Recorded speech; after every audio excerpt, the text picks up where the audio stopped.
Hey, and welcome to The Explainer. You hear it all the time, right? We live in a globalized world. But have you ever stopped to think about the hidden costs, the ethical side of all that connection? That's exactly what we're going to unpack today, the big moral questions of our shrinking planet. Whether you realize it or not, you're living in a globalized world every single day. I mean, think about it. That coffee you had this morning, the phone that's probably in your hand right now, all of it connects you to this huge planet-wide web of people, products, and ideas. Our lives are just so tangled together now, more than ever. Okay, so what is globalization really? Let's boil it down. It's basically the process of our world getting more and more connected. It's all about how people, companies, and even entire governments from different countries are interacting and weaving themselves together on a scale that is, frankly, brand new to human history. And really, technology is the supercharged engine behind all of this. We're talking about satellites, fiber optics, and of course, the internet. All this tech has basically just crushed time and distance, right? It's made our huge world feel, well, a whole lot smaller. But, and this is a really important point, globalization today looks totally different than it did for, say, our grandparents. Back in the 20th century, it was all about physical stuff, shipping cars or clothes across oceans. But now it's about the invisible stuff. It's about data, ideas, and services flying around the globe at the speed of light. And this shift is just massive. I mean, take the flow of ideas. It used to be a pretty one-way street, right? Innovation mostly went from so-called developed countries to developing ones. But today, it's a full-on exchange, going in all directions. And it's not just the big corporate giants calling the shots anymore. Now a small business or even one person can have a global reach. So we've gone from physical things to digital information, from a top-down system to something way more spread out. So this shrinking world, it opens up some amazing doors, absolutely. But there's a flip side. It also creates these huge new problems we've never really faced before. I mean, what happens when all these totally different systems, economies, and cultures start colliding? And this political cartoon just perfectly sums up the big paradox we're living in. Not too long ago, we thought that things like global trade would tear down walls, like the Berlin Wall. But today, the same forces that connect us are also leading to new kinds of walls being built. Walls to stop migrants, to fight terrorism, or just to keep people out. So, let's get to the heart of it. This whole thing isn't just about money and trade. No, it's a deeply moral and ethical issue. Because the more tangled up our lives get with people on the other side of the planet, the more our responsibilities to each other grow too. Okay, so the source material we're looking at really flags three major moral challenges here. First, there's this huge rise in radical inequality.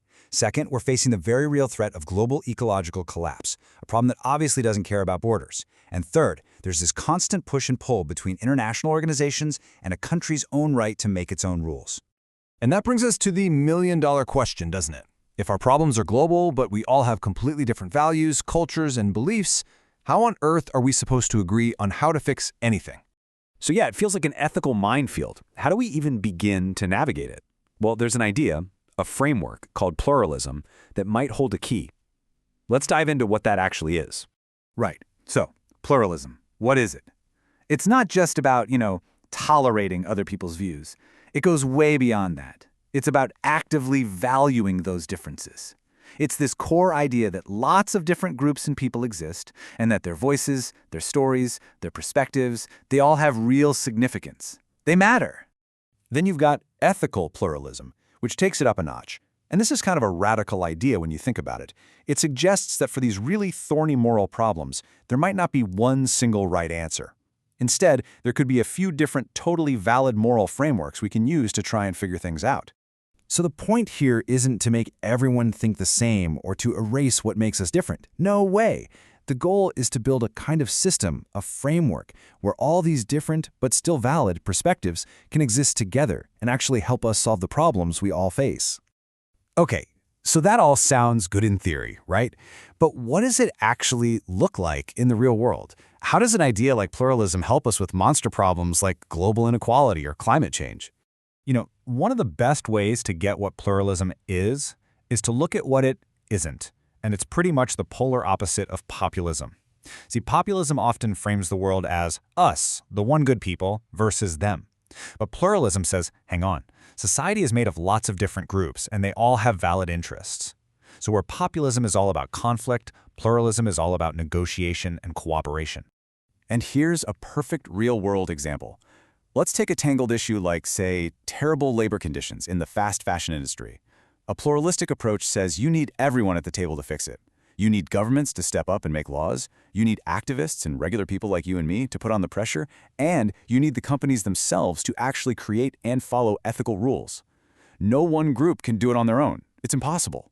So, here's the bottom line. Real progress doesn't happen when one group, any group, has all the power, or claims to have all the answers. It happens in the messy middle. It happens in the negotiation, that constant push and pull between all these different groups where everyone brings something valuable to the conversation. Okay, but to even be able to have these global conversations, there's a skill we all need to develop, and it's called cultural self-awareness. It just means taking a step back and understanding our own cultural baggage, our own history, our own biases. Because let's be real, if you don't understand the lens you're looking through, how can you possibly understand someone else's point of view? And this quote right here just nails it. When you have that self-awareness, that pluralistic mindset, it lets you be deliberate. What does that mean?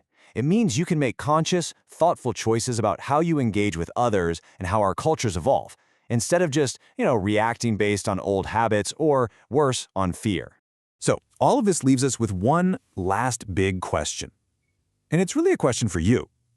In this incredibly complex, tangled-up world, what's your part to play? What can you, as one person, do to help build this more pluralistic way of solving the massive problems that, let's face it, we all share? Definitely something to chew on.